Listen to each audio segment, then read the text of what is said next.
Jadi apa status Jokowi sekarang di PDIP, Opung?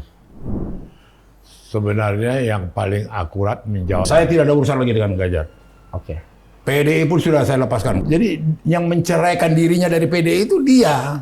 Prabowo sendiri 40%. Satu putar game menang mereka. Kita kasih yang terbaik, the best sama dia. Pak Jokowi ya? Iya, dan ibu juga begitu.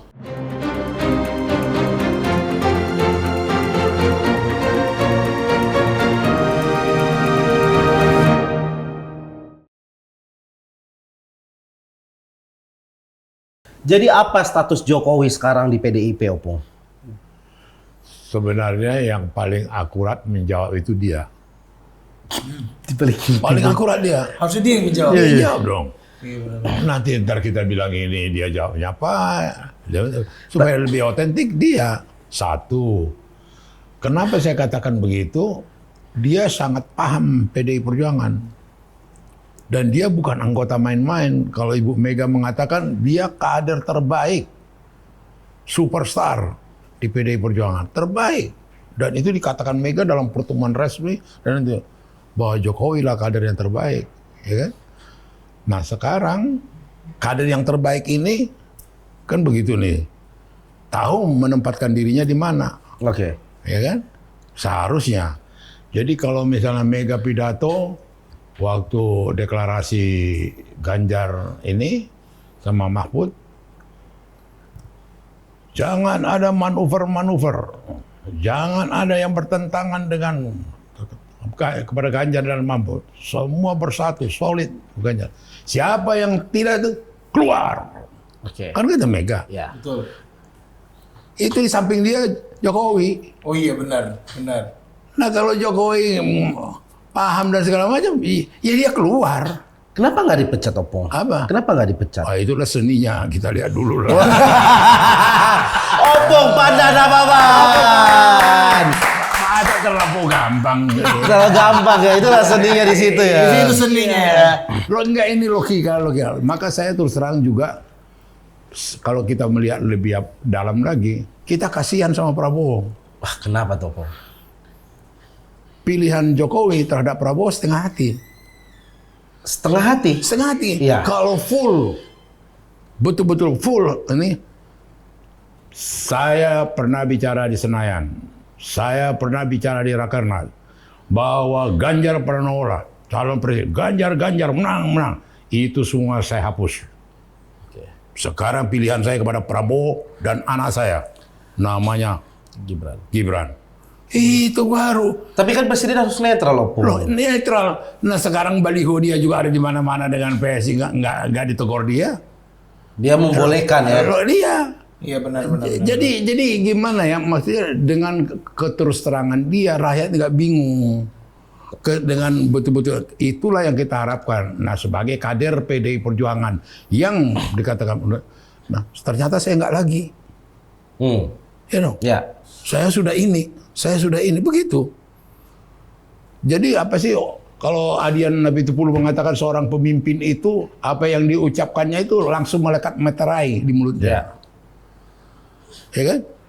Nah sekarang seperti orang bisa mengerti, Gibran baru 2 tahun jadi wali kota, pengalamannya belum cukup. Kemudian itu nantilah, jangan apalah. Nggak berapa bulan kemudian Jadi. dia ituin, nggak dikoreksi itu. Terus apa itu gitu loh? Pemimpin yang bagaimana? Beda kata satu kata dengan perbuatan, ya kan? Nah itu yang saya bilang kasihan ini terombang-ambing Prabowo. Kalau betul-betul dia full Prabowo itu tidak setengah hati ya. Ya. Saya tidak ada urusan lagi dengan Ganjar. Oke. PDI pun sudah saya lepaskan keanggotaan saya. Wah gini rakyat pun senang. Iya. Rakyat pun senang iya ya. dong. Kali ini kan nggak tahu, rakyat bingung loh. Aku ke Kebumen 2 minggu yang lalu, ke Sleman segala macam, Pak. Kita 2 kali disuruh mengalahkan Prabowo, memenangkan Jokowi. Jokowi sudah menang. Ya. Nah sekarang kita disuruh memenangkan Prabowo. Siapa yang suruh? Perangkat desa. Lo gimana Pak? Jawab sendiri aja lah. Iya barangkali karena anaknya ya. Gitu. Oke. Akhirnya berasumsi sendiri ya. Iya, simple. Iya, Opung. Ini simple. Dia lihat, loh, kita dulu digalang untuk mengalahkan Prabowo. Prabowo. 2 kali kita berhasil kalah dia. Tapi sebenarnya apa yang terjadi hubungan antara Pak Jokowi dan Bu Mega? Oh ini Pak Jokowinya aja nih. Jadi begini ya, kalau soal hubungan dikatakan nggak ada sesuatu yang ini. Kalau lihat sendiri reaksi partai kan adem ayem aja, dia datang nggak ada jadi topik yang mengatakan. Iya. Menjadi biasa-biasa aja. Dan banyak orang yang nggak tahu, saya buka sekarang 1 bulan sebelum dia dilantik jadi presiden 2014 di Taman Surapati disaksikan oleh beberapa orang. Saya kasih tahu sama Jokowi, Mas, ada 3 bahaya kekuasaan. 1, terkejut badan.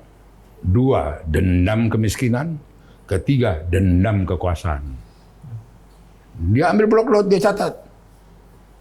Terus apa itu maksudnya, Mas? Terkejut badan. Apa itu maksudnya ini? Apa itu? Jelasin sama dia. Hampir 1 jam, detail. Diskusi, kasih tahu. Setelah deklarasi itu ya. Setelah menang. 1 bulan, Satu bulan, sebelum dilantik. Oke. Sebelum dia jadi presiden. Oke. Jadi apa yang terjadi sekarang itu sudah kita bicarakan. Awas dendam kekuasaan.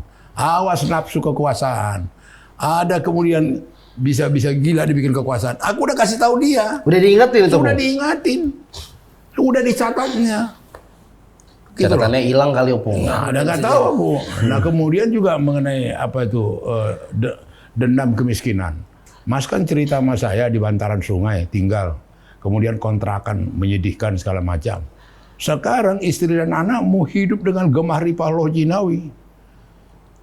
Badan itu jangan terkejut. Badan jangan terkejut. Iya dong. Ya sama itu, dia sebelum jadi dirjen ngomongnya biasa. Begitu jadi dirjen, jadi begini ya, maksud saudara datang apa gitu. Wow. Itu yang menikmati kekuasaan. Menikmati kekuasaan. Iya dong, dinikmati dong Ngomongnya kekuasaan. berubah Dong. maksudnya. Yo, mau buka pintu pun nggak bisa lagi dia, mesti ajudan yang buka pintu mobil. Wah begitu, ngeri itu. Tapi mungkin bisa jadi juga karena sebelumnya belum pernah tahu cara buka pintu mobil. Ya nggak mungkin. Enggak. Tapi maksudnya Opung berarti Pak Jokowi ini maksud Opung adalah Opung udah pernah ingetin, ternyata Sekarang seperti ini. Sekarang seperti apa yang Opung udah ingetin pada waktu itu? Iya, aku kasih tahu ke dia. Jadi ini bukan ngarang-ngarang setelah kejadian sekarang. Kemudian di bukuku ada aku tulis tuh, bukuku apa mengenai lahirnya seorang petarung. Hati-hati Mas. Kira-kira 2-3 tahun yang lalu di Bogor kami lagi ngomong sampai jam 10 malam. Diantar saya ke mobil. Belum masuk saya mobil, belum ditutup pintu, datang Jokowi. Mas Panda, saya belum terkejut badan loh. Dia ngomong gitu ke saya. Saya sampai sepanjang Bogor sama Jakarta gue senyum-senyum aja di bebas. Apa maksud di kawan nih? Gitu loh. Belum terkejut badan. Dia bilang gitu. Aku belum terkejut badan. Jadi buat kita sekarang menanggapi ini, dan Mega juga punya banyak pengalaman seperti saya, kita tergantung dia ini sekarang. Jadi yang menceraikan dirinya dari PDI itu dia. Oh, bukan Bu Mega Bukan dari kita. Dengan skala marah-marahnya Bu Mega. Nggak ada. Dia sendiri yang menjauhkan dirinya. Coba ini sekarang. Ratusan ribu anggota PDI Perjuangan mengatakan supaya Ganjar. Ya. Dan didukung oleh Jokowi. Jokowi sendiri dengan saya pribadi bukan lagi kongko-kongko cerita, komplotan mempersiapkan Ganjar. Aku dengan dia. Gimana Mas Panda? Nanti kalau menghadapi Ibu Mega, gimana Mas Buar? Mas Panda kan senior. Jadi yang di DPR itu pasti dengar Mas Panda. Bagaimana ini apa? Kita bicara gitu, dan saya terbang berapa kali ke Semarang. Ya kan? Dan kemudian diskusi dengan Jokowi. Tiba-tiba sekarang seperti supir Metro Mini, seinnya ke kanan dia ke kiri. Bawa cerita dong. Mas Panda, aku tidak ke dia lagi. Jadi yang kita bicarakan dulu aku udah berubah. Kenapa? Anakku pengen jadi wapres. Itu nggak pernah ngomong kayak gitu. Nggak pernah. Jadi kalau aku amatir, Ya. baru ketemu sama dia ngarang-ngarang aku, ngerti gak kau? Oh, oke. Ini aku terlibat. Terlibat di dalam proses semuanya Iya. itu Opung terlibat. Dan nggak pernah ngomong kayak gitu. Nah itulah kenapa di MTV ini kita sudah hadirkan untuk Opung pada Pak Joko. Nggak ada, nggak usah acara-acara. Tapi Opung, emang benar. Ini emang Pak Jokowi haus kekuasaan pengen menghadirkan posisi Gibran, atau dia pun sendiri bingung. Dia sudah tidak bersama PDIP, dia mencoba mendukung Prabowo, tapi tidak ada yang bisa mendongkrak Prabowo di posisi cawapres. Jadi begini ya, inilah repotnya. Saya takut dia kehilangan teman-teman yang betul-betul jujur, setia mendampingi dia. Saya khawatir. Sehingga banyak hal sebenarnya yang nggak perlu dia lakukan, dia lakukan. Oke. Ambil contoh. Waktu periode 1-2 bulan terakhir ini kan adalah periode kampanye dari 3 kontestan. Ya. Kenapa mesti keliling dia ke pasar-pasar? Hah? Ganjar ke NTT, 4 hari kemudian dia ke NTT. Ganjar ke pasar, dia ke pasar. Dia ke Papua, dia ke Papua. Ya. Siapa advisor dia itu gitu loh. Lonely, saya lihat dia kasihan, lonely gitu loh. Nggak ada yang menasihati, nggak ada yang mengingatkan, nggak ada yang mengapakan. Oke. Iya. Sehingga terkesannya banyak berita bahwa ngikutin, ngejegal Ganjar. Loh, iya itu yang terjadi, bukan kesan lagi. Oh, bukan kesan lagi nih. Iya dong, orang fakta sudah terjadi. Tapi kan Pak Jokowi ngebantah, itu kan yang ngatur sekretariat. Loh iya, artinya maksud saya banyak hal-hal yang sebenarnya karena tidak jujur, tidak terbuka, tidak tulus, tidak jelas, sehingga dibiarkan orang mengambil tafsiran-tafsiran. Oke. Sama dengan seperti ini dia tidak datang di HUT. Kasih tahu dong. Kenapa mesti dibikin misteri? Bunga tak dikirim, tak ada video sambutan, kenapa apa begini gitu. Kenapa? Jangan-jangan dia sore dengan misteri itu. Ya. Walaupun alasannya dia lagi di Filipina. Whatever lah. Dia dulu waktu ke luar negeri, sehari kemudian kebetulan gereja yang terbesar Batak punya HKBP ulang tahun, dia video pesan dia. Video ya? Iya. Kalau waktu itu juga ada organisasi Muhammadiyah apa, wanitanya Muhammadiyah, dia video. Walaupun dia nggak datang. Iya. Jadi pernah terjadi gitu loh. Oke. Jadi Nggak ini mungkin, Pasto, ini video ya, Pramono Anum, ini ya tolong sampaikannya. Ini video selamatku. Iya dong. harusnya begitu Iya. kalau nggak ada apa-apa dari sisi Pak Jokowinya. Iya, makanya itu tergantung ke dia gitu loh. Jadi ini bolanya bukan di Bu Mega tapi ini di Pak Jokowi. Di dia. Oke, kita sampaikan dulu Pak Jokowi. Tapi melihat netizen, Opung ya, di media sosial banyak banget yang suka menggoreng atau suka memframing Bu Mega dengan segala video yang ada. Bahwa Bu Mega ini sering banget marah-marah mungkin atau apa. Sebenarnya sosok Bu Mega itu seperti apa di mata Opung?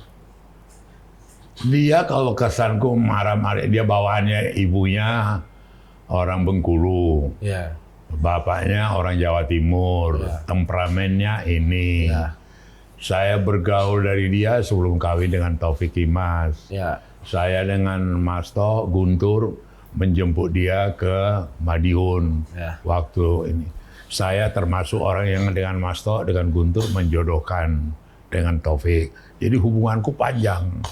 Dan sebelumnya saya dengan Taufik satu penjara di rumah tahanan militer Budi Utomo. Taufik ditangkap karena ketua Gemini Palembang, saya ditangkap karena ketua Gerakan Mahasiswa Bung Karno. Di PKI kan kami waktu itu. Dari situlah persahabatanku panjang dengan Taufik dan Mega, gitu loh. Jadi saya tahu karakter dia. Nah, soal kemudian celatak celutuk dia ngomong, itu gaya-gayanya Mega, tanda keakraban dia. Malah tanda keakraban. Iya, ambil contoh dengan saya. Dia datang ke rumahku. Pas kami mau kongres luar biasa itu. Dia datang, dia bilang sama istriku, Ria namanya. Ri, aku pinjam Panda ya. Datang istriku, ambil aja. Gitu kan, dipikir kayak sepeda motor. Terus aku bilang ke dia, udah masuk dia ke mobil, aku bilang, tanya aku dong Ri, Alalah, kau juga sedang lah, katanya. Ya, gitu. Iya, ngerti. Gayanya Mega. Memang sudah gaya seperti itu. Kalau tambah akrab, tambah intim, dia fray. Iya. Oke. Jadi kita yang kenal Mega, dia apa itu bukan ngeledek Jokowi. Dan Jokowi juga tahu itu. Jadi gini ya, sekaligus ku tambahin memperkaya biar juga rakyat Indonesia ini bisa memahami. Iya. Berhari-hari, berjam-jam saya cerita dengan dengan Jokowi, siapa itu Megawati? Oke. Siapa itu keluarga ini? Bagaimana karakter mereka di Teguh Umar? Bagaimana biar bisa dia menyesuaikan diri? Bagaimana itu? Aku cerita ke Jokowi. Aku cerita. Supaya jangan ada handicap. Supaya jangan ada ini. Gitu loh. Saya kasih background sama dia. Bukan itu aja. Saya kasih background pejabat-pejabat lain lagi. Supaya karena saya tahu dia cuma 2 tahun di Jakarta. Nggak ada waktu dia untuk mengenal lebih banyak. Siapa itu Surya Paloh? Siapa itu Yusuf Kala? Siapa itu Abu Rizal Bakri? Siapa itu ini? Aku ceritain ke dia. Gitu loh. Betul-betul secara itu. Dan dia catat-catatin. Dia rajin nyatat. Gitu loh. Jadi secara persahabatan, pergaulan, segala macam kita kasih yang terbaik, the best sama dia. Pak Jokowi ya. Iya, dan ibu juga begitu. Tiba-tiba anak yang mau jadi wali kota Solo, kasih ibu. Padahal proses sudah berjalan panjang. Tiba-tiba di Medan mau dia kasih. Itu kan bukti. Iya. Bukan basa-basi gitu loh. Tapi kalau framingnya di media sosial dengan tadi kalau kata Opung, Bu Mega itu sebebas itu gitu. Iya. Kalau udah akrab, tapi kan maksudnya kan banyak orang tidak mengenal Bu Mega seperti Opung kenal kan. Ya udahlah, biarin aja lah. Yang penting kan tidak seperti itu. Tidak seperti itu asli. Baru kita khawatir kalau seperti itu gitu loh. Oh, ada oke. apa kita khawatir? Dia apain kan? Ya, mungkin itu makanya yang kalau kita lihat di video-videonya tuh yang hadir situ kalau Bu Mega ngomongnya kayak bebas gitu pada ketawa. Iya. Dan kemudian merasa dekat. Oke. Merasa dekat, merasa ini. Ya itu yang saya bilang tadi, pengalaman saya. Pinjam ya gitu. Kayak motor gitu loh. Kayak motor ya pinjam ya. Gua dipinjam Mega gitu loh. Sama bini gua. Iya, udah kayak motor. Pulang-pulang Opung dikunci stang. Apa nggak tersinggung gitu. Iya. Harga diri gua Pinjam mana? ya. Apa gitu. Tapi ya itulah dia. Karena udah kenal, udah akrab. Itulah dia gitu loh. Oke, tapi prosesnya kan tadi kata Opung udah duduk bareng sama Pak Jokowi bagaimana nanti bagaimana memenangkan Ganjar. Emang dari awal PDIP pengen memajukan Ganjar bukan Puan? Ganjar. Karena di internal itu Mega sendiri juga pernah mengatakan ke saya, memori dia dan pengalaman pahit dia kuat sekali bahwa Indonesia masih susah menerima perempuan jadi presiden. Oke. Dia tahu diri itu. Gitu loh. Jadi itu juga yang mudah lebih memutuskan Ganjar. Ya. Dan kemudian tidak terpikir untuk Puan. Ya. Gitu loh. Itu subjektivitas dia. Jadi, nah kemudian kalau saya lihat yang kalau jujur didalami, diteliti, awal-awalnya biar Ganjar ini Jokowi. Jokowi punya ide. Jokowi punya ide. Iya.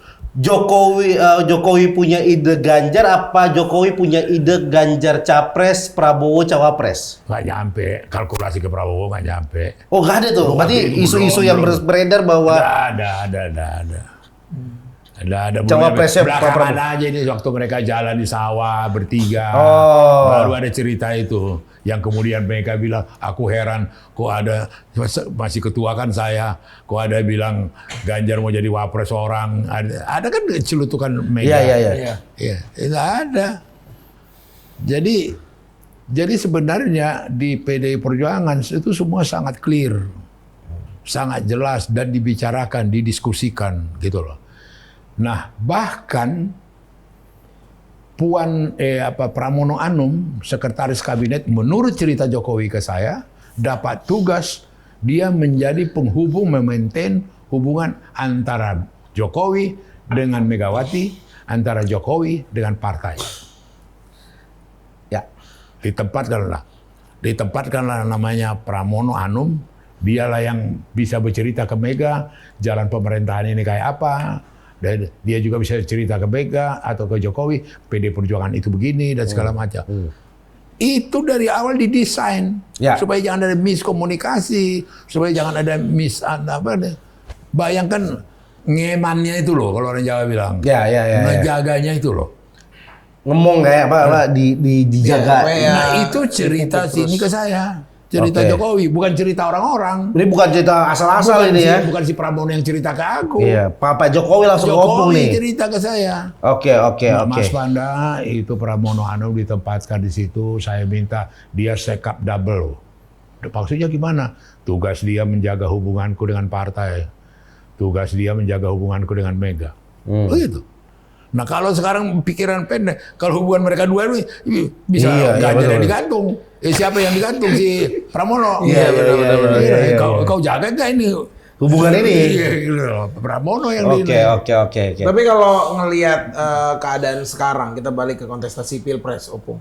Menurut Opung kalau dalam skala persen, berapa persen Pak Ganjar bisa menang Pilpres? Jadi gini ya, tersesatnya ini. Yang mencintai rakyat, 80% lebih kepada Jokowi. Ya. Ambillah itu 40%. Kasih ke anaknya sama ke Prabowo. Prabowo sendiri 40%. Satu putar game, menang mereka. Harus. Iya dong. Harusnya ya? Iya dong. Harusnya seperti itu. Rupanya yang mencintai Jokowi ini kemana? Nggak nambah. Kalau menurut keyakinan kami sekarang sudah mau sadar, bukan Jokowi lagi yang dicintai. Udah tersesat gitu loh. Udah nggak lagi. Ini kalkulasi sederhana loh, 40% potong. Iya. Tambah 40%. Satu putaran selesai. Harusnya makin naik ya. Kok semua survei sekarang 40 aja paling. 46 ya, 46. Nggak nambah ya. Iya. Oke, tapi ini tapi kalau tadi kan pemilihan Pak Ganjar. Nah, nyampe ke pemilihan Pak Mahfud itu gimana ceritanya? Iya, itu menarik. Ada yang bilang dulu harusnya Sandi, ada yang bilang A, ada yang bilang B. Waktu itu terus terang memang Sandi masuk dalam perhitungan. Kemudian Erik juga masuk dalam perhitungan. Terus kemudian Mahfud ini punya cerita panjang juga dalam arti kata dia kan termasuk waktu itu nominasi 2019. Iya kan. Hanya karena ada reaksi dari Caimin yang menuduh bahwa dia bukan NU, gitu loh. Itu kemudian teranulir dan kemudian ada reaksi dari siapa? Airlangga bahwa dia dulu termasuk orang yang ikut mengkonsep sama Gus Dur untuk membubarkan Golkar, gitu loh. Nah, yang disesalkan dalam proses itu Jokowi nggak tegas. Gitu loh. Jokowi nggak tegas, itu nggak ada urusan sama aku, tetap aku pakai dia. Gitu loh. Jadi itu udah liwat cerita itu. Nah, ini tadi cerita 2019 itu tadi ya? Loh iya, ini cerita 2019. Ini kan semua ada keterkaitan dengan ini sekarang. Nah kemudian kalau dilihat dari segi kebutuhan dan dilihat daripada kredibilitas dan juga menjadi obsesi setelah dilakukan analisa SWOT mengenai kekuatan, kelemahan, peluang dan ancaman, akhirnya melihat masalah hukum menjadi prioritas utama. Gitu loh. Masalah hukum prioritas. Siapa itu? Mahfud. Siapa ini Mahfud ini? Mahfud ini punya track record, yang punya hubungan yang juga secara histori dan juga pernah menjadi waktu itu wapres nggak jadi. Wapres nggak jadi. Iya. Jadi itu aja yang mengapakan dia dan kemudian pas cocok dengan Ganjar. Ya pucuk dicinta ulam tiba. Iya. Itu aja. Tapi ini menurut aku pasangan yang ideal untuk saling melengkapi. Ideal. Ini dream team ini. Oh, dream team malah. Oh iya dong. Saling melengkapi ya. Lah terus terang aja keadaan-keadaan yang ini terus terang banyak menguntungkan Ganjar sama Mahfud. Artinya dengan cara-cara penampilan mereka pasangan yang lain itu banyak menguntungkan. Nggak usah aku blame yang mana. Nggak usah aku ini kan gitu loh. Gitu ceritanya.